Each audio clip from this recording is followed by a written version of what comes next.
In this lecture, we're going to explore the concept called null pointer safety. And this is a series of measures you take to make sure that when you are using a pointer, it contains a valid address. If you don't have a valid address inside, you don't use that pointer. And we do that through a series of checks we can do against null pointer. For example, here we have a pointer that is initialized to null pointer implicitly through braced initializers. And what we can do is check if P number doesn't contain null pointer. And this is how we say it in C++. And if it contains null pointer, we're not going to use it. We're going to say it points to an invalid address. This is something you can do. It is simple in nature, but it is going to save you lots of trouble. This is one version we can do this in, but we can also directly plug in P number and use it like this. If it contains null pointer, we're going to get the message printed out that we have an invalid address.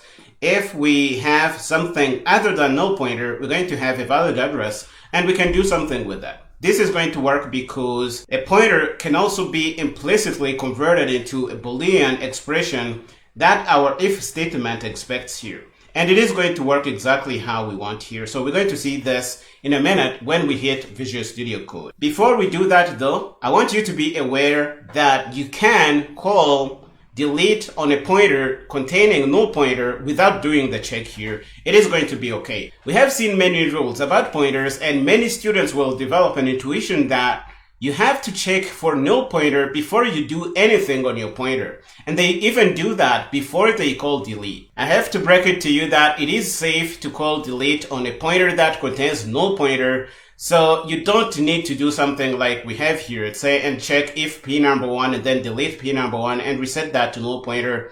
This is really overkill. You can call delete on a pointer and it is going to be fine, even if it contains null pointer.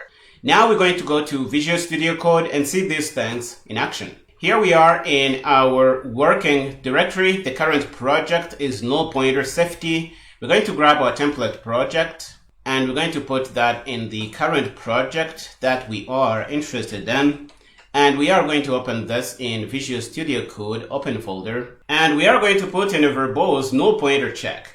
What we are doing here is nothing new. We have a pointer called P number. It is a pointer to int, and it is initialized to null pointer through implicit initialization here using braced initialization.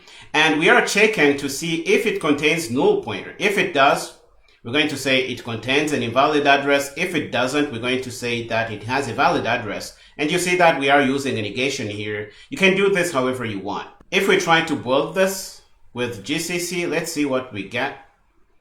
The build is going to go through, and if we run Rooster, we're going to see that P number points to an invalid address because it contains null pointer.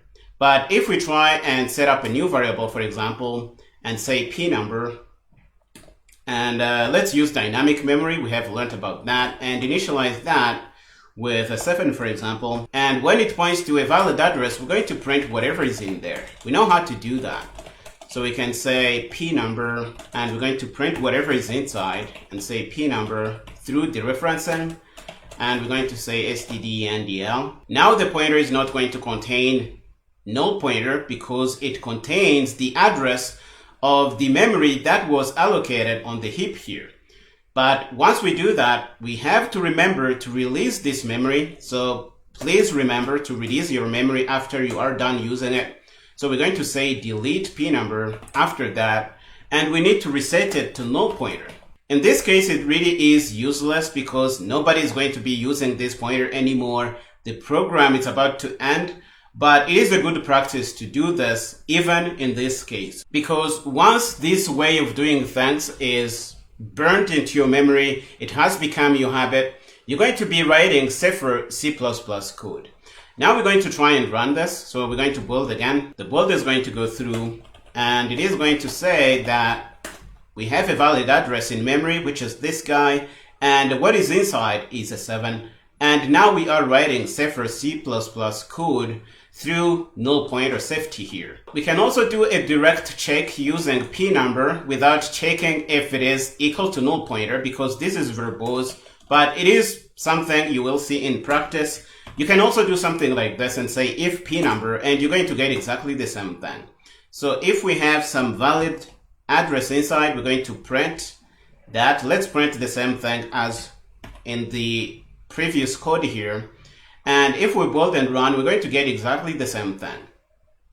Okay, so let's clear because the build is good. Let's clear and run rooster. You see that we get exactly the same thing. And if we didn't initialize this guy with a new dynamic piece of memory, we're going to get that the memory is invalid. The address we have in the pointer is going to be invalid. And we're going to print that out through our code here. We run rooster, invalid address. Okay. The last thing I want you to see is that it is okay to call delete on a null pointer. And we're going to say that here.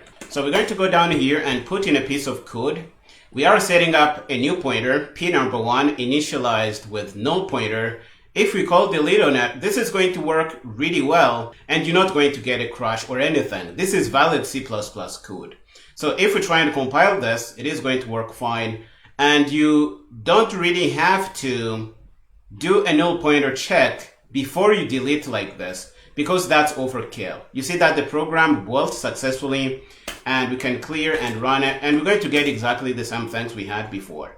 So some people are going to do something like, they're going to check for null pointer, and they're going to say if p number 1, for example, is not equal to null pointer, and they're going to say something like delete here, and they're going to do something like this. And this is going to work, but it is really overkill. You don't need to do this test because it is safe to call delete on a pointer even if it contains null pointer in the first place. So you don't need to do things like this. This is going to work just fine. Don't be afraid to call delete on a pointer because it might contain null pointer.